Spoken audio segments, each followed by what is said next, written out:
Hello students, how are you.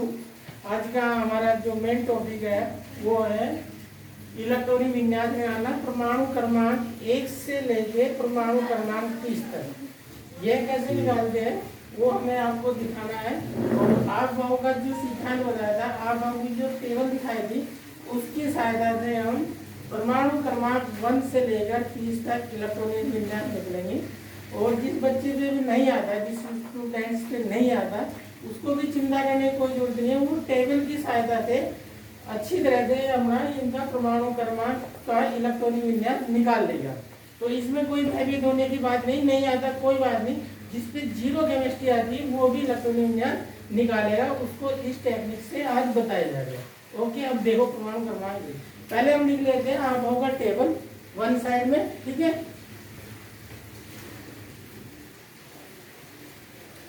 1s 2s 3s 1s 2b 3s 3p 3d मिलेगा 4s 4p 4d और ये 4f, ये हो जाएगा 5s, ये हो जाएगा 5p, ये हो जाएगा 5d, ये हो जाएगा 5f और ये हो जाएगा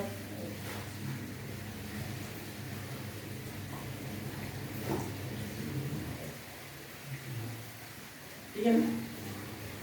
बस हम यहाँ तक इसको निकाल देते हैं। आप गाँव टेबल जो परमाणु क्रमांक 1 से लेकर 30 तक है उसका हमारा पे यहाँ इसी टेबल में यहाँ तक जो समझी जाएगी। 6 वाला और 7 वाले की हमें आवश्यकता नहीं है, ठीक है। तो हम देखते हैं कि जो पहले इसको कट करिएगा, पहले इलेक्ट्रॉन इसमें जाएगा, ये इसमें जाए, इसको ऐसे टर्न कर लेगा, ये ऐसे टर्न हो जाएगा, ये ऐसे आप इसको कट करना और ये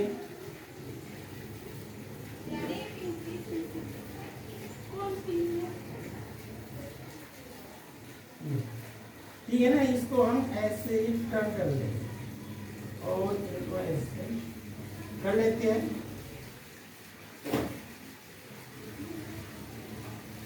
इसमें 5 मतलब कि हमारा जो परमाणु क्रमांक 1 से 30 तक है तो वो यहाँ तक इसमें ही मिल जाएगा हमको। आगे इस टेबल को बनाने की हमको आवश्यकता नहीं है, ठीक है ना।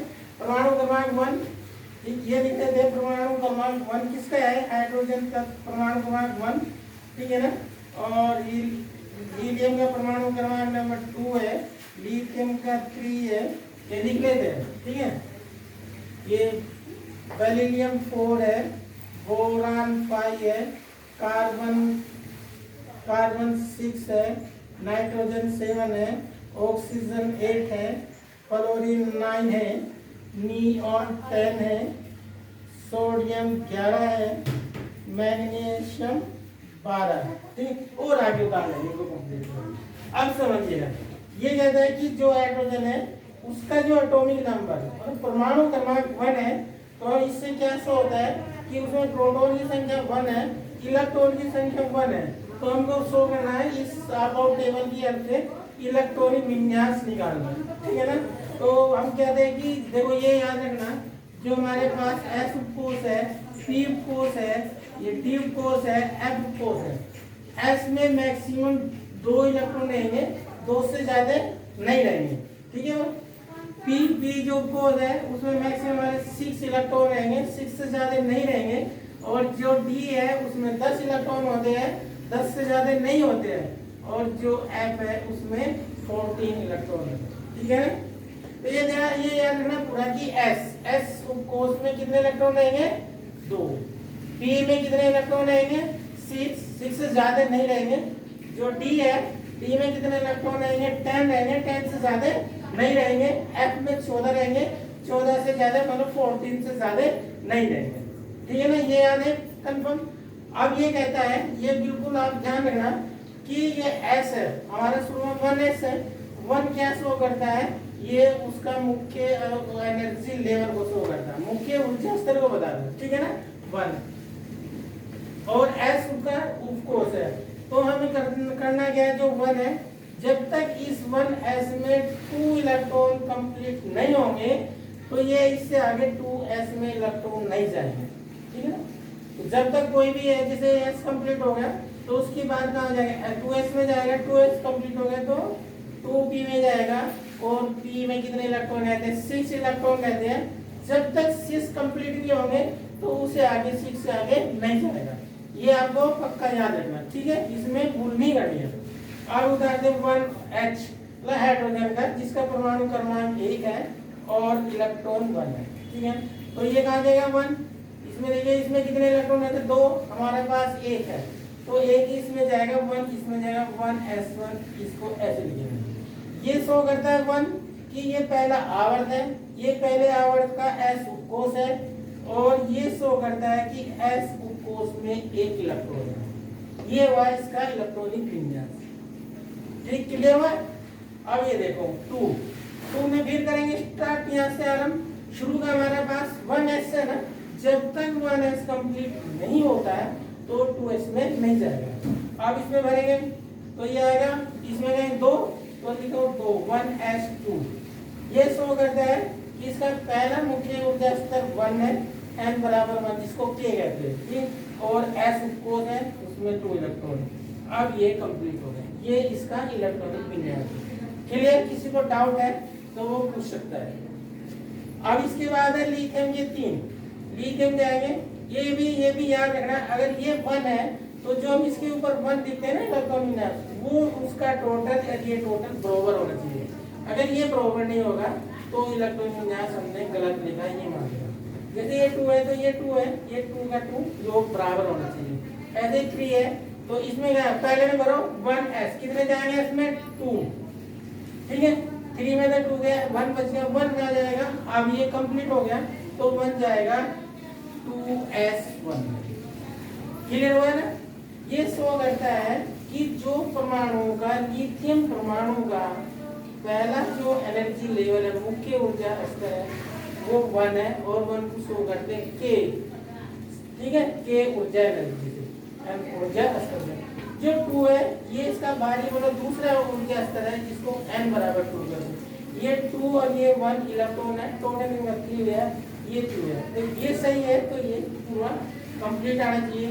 इसका योग इस 3 के बराबर होना चाहिए, तो इलेक्ट्रॉन विन्यास ठीक लिख रहे हैं, नहीं तो गलत लिख रहे हैं, ठीक है ना। अब बढ़ते आगे 4 में, फिर यहाँ से आओ, हर परमाणु क्रमांक का, जिसका भी परमाणु का हमें इलेक्ट्रॉन विन्यास लिखना है, उसको फिर यहाँ से आरंभ करना। तो M1s में कितने जाएंगे 2, ये 2, ये 4 में 2 गया, 2 बच गया, ये कंप्लीट हो गया, 2s में जाएगा 2s2, ठीक है, कंप्लीट हुआ।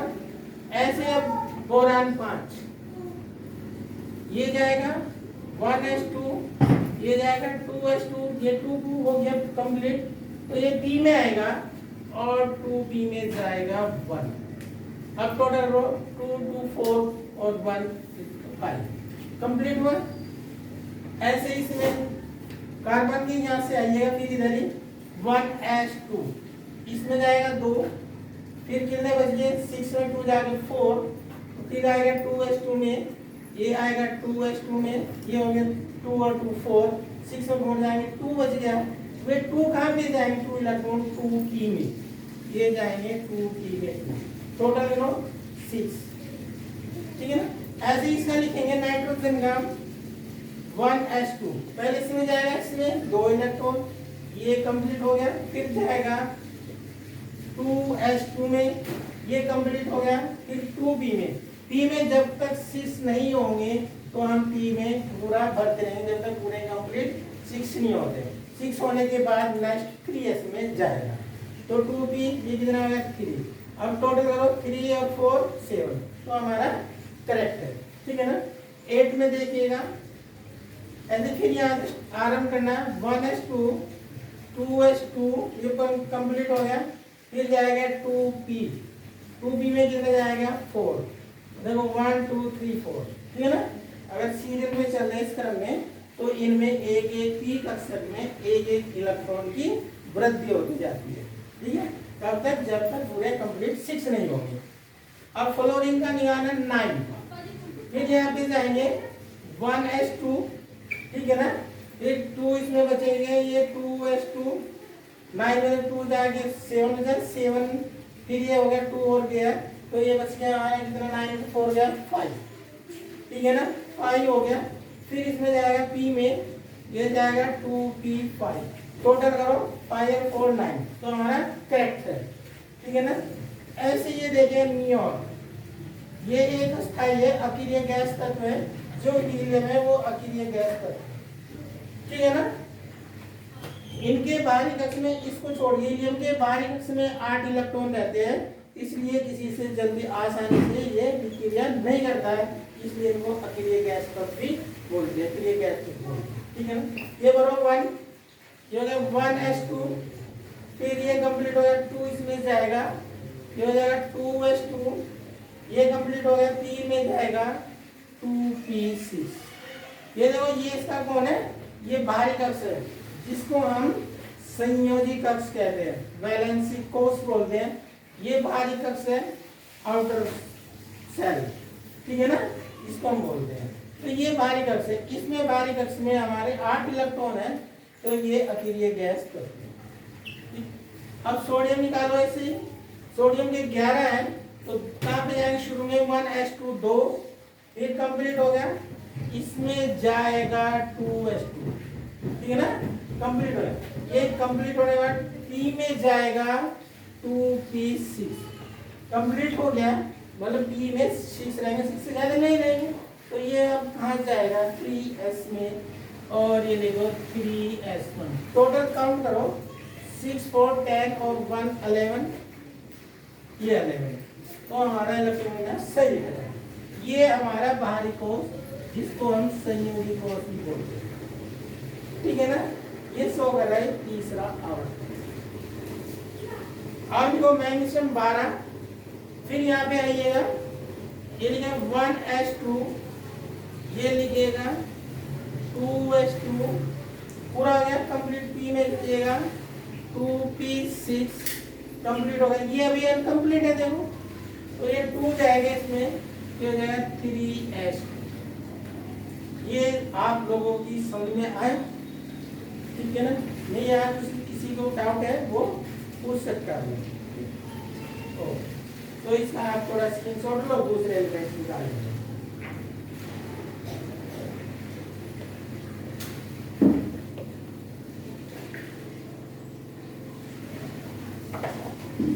हो गया। अब नेक्स्ट वाले देखते हैं, ये हमारे 12 है, तो 13 से आरंभ करते हैं।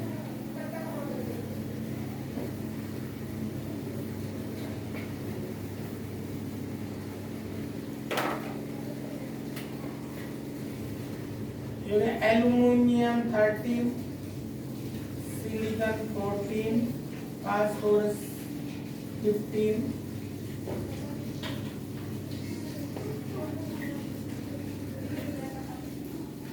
सल्फर 16, क्लोरीन 17, आर्गन 18, ठीक है,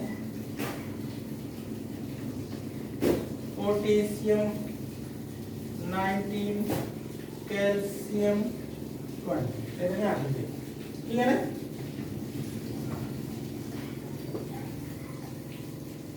ये अपना हो गया 19, पोटेशियम के 19, ये हो गया 8, ठीक है।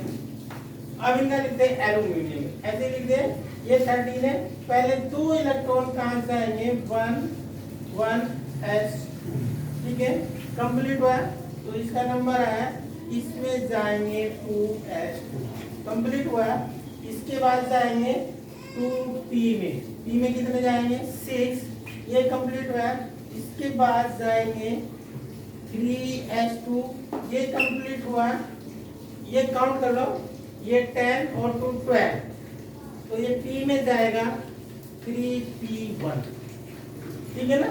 ये टोटल पूरा होना चाहिए इसके बराबर, ये इसकी आंसर की चाहिए। सिलिकॉन ऐसे जाएगा 1s2, 2s2 कंप्लीट हुआ, इसके बाद 2p6 हुआ, पी के बाद जाएगा अभी 6 4 10 से ना, तो ये जाएगा 3s2 कंप्लीट हुआ, ये जाएगा 3p। ठीक है, अब इसे देखिए 5 और 15, ये हो जाएगा 1s2, इसके बाद जाएगा 2s2, ये जाएगा 2p6, ये जाएगा 3s2, ये कंप्लीट हुआ, ये जाएगा 3p3।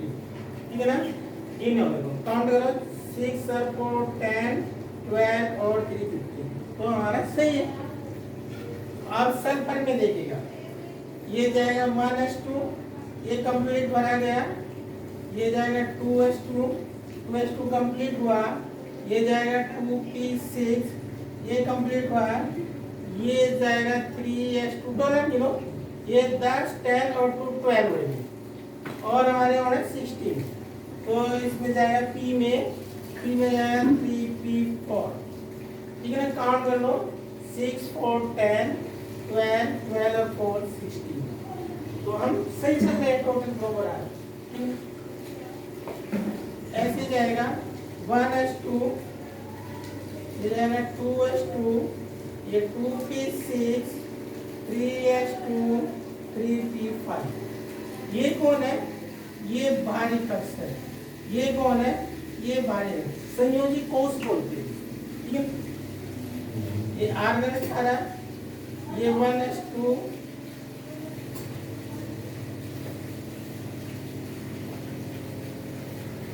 ये हो जाएगा 1s2, 2s2, 2p6, 3s2, 3p6, count करो। इसके बाहरी कक्ष में 8 इलेक्ट्रॉन कंप्लीट है। देखो 6 और 2 8, ये कौन है? ये बाहरी कक्ष, तो ये कंप्लीट है। तो ये देखो 2 2 4 6 10, ये 12 12 और 6 18 कंप्लीट हुआ। तो जिसकी बाहरी कक्ष में 8 इलेक्ट्रॉन है वो अकेलीय गैस तत्व का परमाणु है। ठीक है ना, अब ये देखिए 1s2, 2s2, 2p6, 3s2, 3p6, है ना 3p। अब ये कंप्लीट होगा 3p6। अब इसको कंप्लीट होने के बाद नेक्स्ट जाएगा 4s, तो अब जाएगा 4s। ठीक है, जो ये आउटर सेल है ये भी बताता है कि जो ये अपना परमाणु है, तत्व का परमाणु पोटेशियम परमाणु है, तो ये कौन सी आवृत्ति में है? ये शो करता है कि ये 4th पीरियड में, ये शो करता है ये 4th पीरियड में। ठीक है ना, ऐसे इसको लिखो, ये 1s2, 2s2, 2p6, 3s2, 3p6, ये क्या हो जाएगा 4s2। तो ये शो कर रहा है कि जो कैल्शियम है, ये कैल्शियम किसका है? कौन से आवर्त का? 4th आवर्त। जो भाग जो सबसे मैक्सिमम नंबर होगा वो उस परमाणु के आवर्त को शो बताएगा कि ये 4s। ठीक है, ये हो गया इसलिए ये उतारिएगा। अब हम लिखेंगे 21 से लेकर 30 तक इसी उस पे। क्लियर हुआ ना? अब आगे बढ़ते हैं।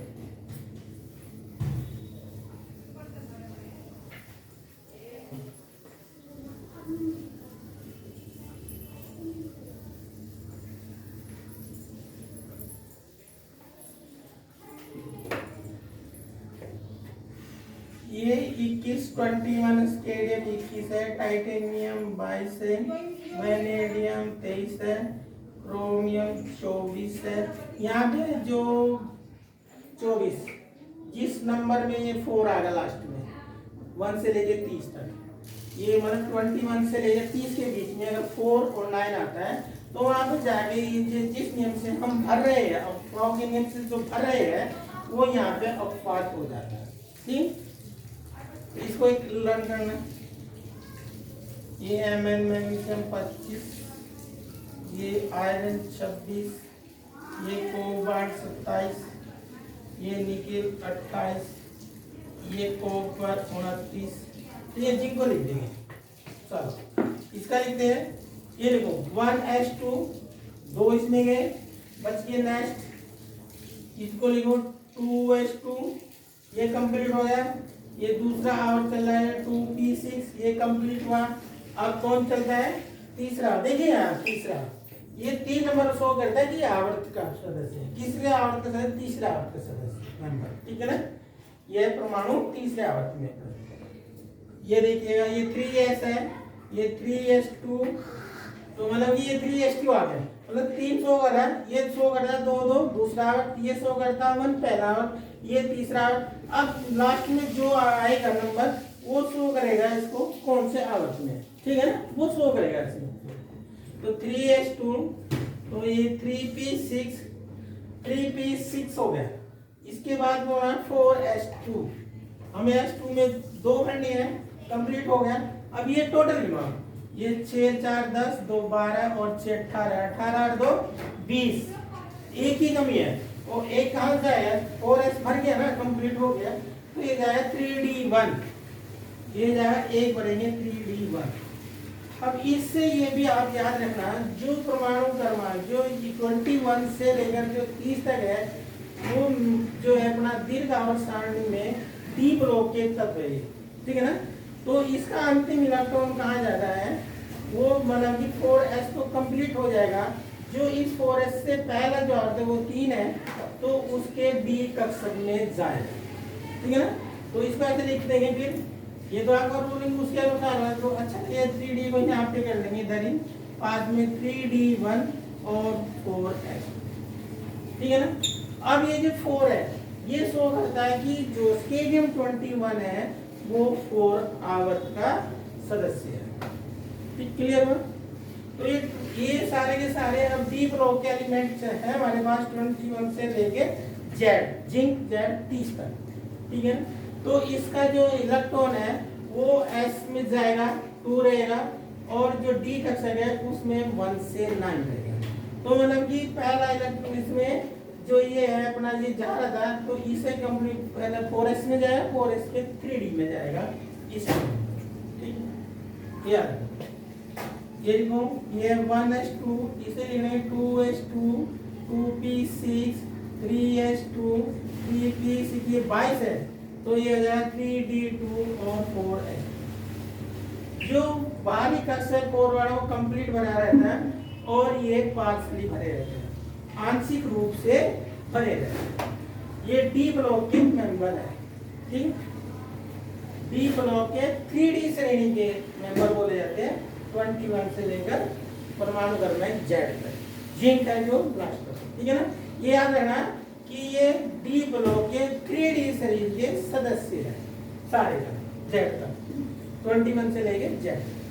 आप इसको लिखो ऐसे इसी प्रकार के 1s2, ये देखो, फिर लिखेंगे 2s2, हो गया कंप्लीट। ये लिखेंगे 2p6, ये लिखेंगे हम 3s2, ये आ जाएगा अपना 3p6, 3p6 के बाद फिर 4s2 यहाँ पे लिखने के बाद, और ये 2 है तो ये 3d3 आ जाएगा, ठीक है ना। अब इस पे आगे नियम का फायदा होता है, देखो ये होता है 1s2, ये होता है 2s2, 2p6, 3s2, 3p6। इसके अनुसार हम बढ़ते क्या आता है हमारा d4, 3d4 और 5s2 आता है, ठीक है ना, ये आता है। मगर नहीं, ये कहता है, ये क्या कहता है कि मुझे इस 4s कहता है कि मुझे एक इलेक्ट्रॉन आप उधार दो। ये क्यों मांगता है कि जो D है, ये देखो ये जो D कक्षक है वो कितने होता है 1 2 3 4, 1 2 3 4 और 5। अगर ये कक्षक इस तरह भरा है, देखो ये 5 है और ये अनकंप्लीट है। अगर D ब्लॉक D सब सेल में, D कोष में अगर 5 इलेक्ट्रॉन इस तरह भरे हैं तो वो स्थायी है, वो स्थायी। तो अस्थायित्व को प्राप्त करने के लिए इससे एक इलेक्ट्रॉन इधर लेगा ये, तो ये 4 की जगह हो जाएगा कितना 5, और ये हो जाएगा 1। ये क्यों चाहता है कि मैं इस तरह स्टेबिलिटी प्राप्त करूं स्थायित्व, ठीक है। ऐसे ही लिखो 1s2, देखो 2s2, 2p6, 3s2, 3p6। अब कौन आएगा? ये 3d5 आएगा, और यहाँ पूरा जाएगा 4s2, ठीक है ना। 1s2 ये हो जाएगा 2s2, ये हो जाएगा 2p6, 3s2, 3p6, ये एक बढ़ जाएगा, एक कर दे 3d6 और 4s2। ठीक है ना। अब ये सही चलेगा तरफ, बस 9 पे जाके 29 में फिर मिस्टेक होगी ये वाला। ये हो जाएगा 1s2, 2s2, 2p6, 3s2, 3p6, 3d7, 4s2। अब d जो सब सेल है उसमें एक एक इलेक्ट्रॉन का वृद्धि हो रहा है। ठीक है ना। ये बाहर से पहले वाला कस डी कौन है, बाहर से पहले। देखो 3 पहले आएगा 4 बाद में, तो जो अंत वाला है बाहर वाला वो 4 है, और 4 से पहले वाला डी है। ठीक है ना। ये अब ये देखिएगा 1s2, 2s2, 2p6, 3s2, 3p6, 3d8, 4s2। ठीक है ना। इसमें लगाओ मार्क स्टार। जो कंडीशन यहाँ हुई वो कंडीशन यहाँ है। ठीक है ना। ये देखो ये 1s2, 2s2, 2p6, 3s2, 3p6, 3d9, 4s2। ये है ना आपके अनुसार। अगर नहीं ये कहता है कि भाई मुझे एक इलेक्ट्रॉन दे, मैं भी स्थायित्व को प्राप्त कर लूंगा। ठीक है ना। तो उससे ले लेता है, ये इसको दे देता है, तो ये है 3d10। ये कैसा था देखो, अगर इलेक्ट्रॉन हमारे ऐसे भरे हैं पूरे कंप्लीट, इसमें डी में कंप्लीट पूरे के पूरे 10 है। ठीक है ना। ये पूरे के पूरे 10 है, तो ये ज्यादा स्टेबल है। तो वो स्थायित्व प्राप्त करने के लिए इससे इलेक्ट्रॉन उठा लेते हैं। ठीक है, क्लियर हुआ। अब इसे इधर लिख देते हैं Zn पीस। लिखो ऐसे 1s2, ये लिखो 2s2, ये हो गया 2p6, ये लिखो 3s2, ये है 3p6 और 4s2 बार ये हो जाएगा 3d10। ठीक है। काउंट करो 6 4 10, 10 18, 18 10, 28 और 2 30, परमाणु क्रमांक 30, इलेक्ट्रॉन भी कितने हैं 30, प्रोटॉन भी कितने हैं 30। ठीक है। तो आशा करते हैं आप बच्चों की समझ में ये आएगा पैटर्न पढ़ना। ये याद रखना कि जो नंबर 4 है जिसमें 2 मतलब 4 आएगा 21 21 से लेके 30 के बीच में, तो 4 आया 24 क्रोमियम पे, तो ये स्वाद है यहाँ पे। इस तरह याद रखना क्यों करता है कि स्टेबिलिटी प्राप्त करने के लिए। ऐसे ही जो जिंक है ये तो कंप्लीट पर है, जो कॉपर है जो इस पर 9 है, 2 मतलब हमारे को याद रखना 4 और 9 वाला। ठीक है, 4 9 9 इसमें कॉपर पे है, तो इसमें भी यही कंडीशन फॉलो करता है। स्थायित्व प्राप्त करने के लिए इससे अपना एक इलेक्ट्रॉन उठा ले लेता है और ये स्थायित्व प्राप्त करता है, स्टेबिलिटी प्राप्त। ठीक है ना। ओके, आशा करते हैं कि सभी बच्चों को अच्छी तरह समझ में आया होगा, और किसी की कोई मिस्टेक रहती है तो वीडियो को अंत तक पूरा देखो, पूरा क्लियर होगा। दोबारा देखो, और उसके बाद अगर किसी तरह का कोई कंफ्यूज या डाउट्स है तो वो कॉल करके पूछ सकता है, उसको बताया जाएगा। Thanks for watching the video and like and subscribe please.